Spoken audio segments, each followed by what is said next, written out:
Rasa bahagia ditunjukkan Kasat Reskrim Polres Indramayu, AKP Muhammad Arwin Bachar. Dia langsung sujud syukur dalam proses penangkapan Alfian Maulana Sinaga.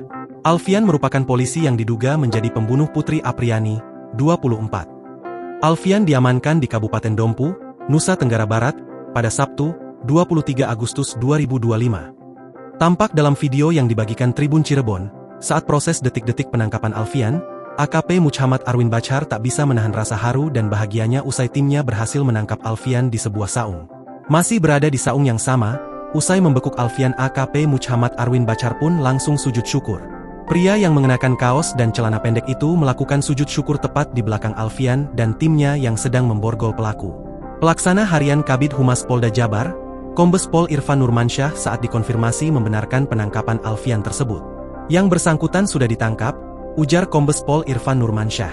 Sebelumnya, Putri ditemukan tewas dengan kondisi tragis yakni terbakar di kamar kosnya di Blok Ceblok Desa Singajaya, Indramayu.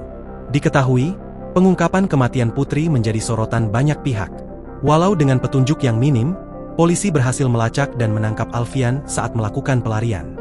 Penangkapan itu dilakukan oleh Satreskrim Polres Indramayu, serta dibantu dari Polda Jabar dan Polres Dompu. Kuasa hukum keluarga Putri, Tony RM, memberikan apresiasi setinggi-tingginya kepada aparat kepolisian atas penangkapan Alfian. Keluarga dalam hal ini juga sudah mendapatkan konfirmasi langsung soal kebenaran penangkapan Alfian di Dompu, NTB. Sebelumnya, kasus pembunuhan Putri Apriani bikin geger Indramayu.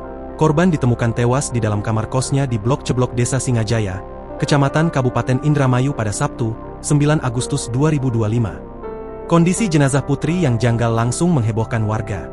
Saat ditemukan, wajah Putri yang semula cantik berubah menjadi gosong.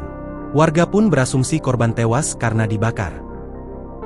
Download Tribun X sekarang, menghadirkan lokal menjadi Indonesia.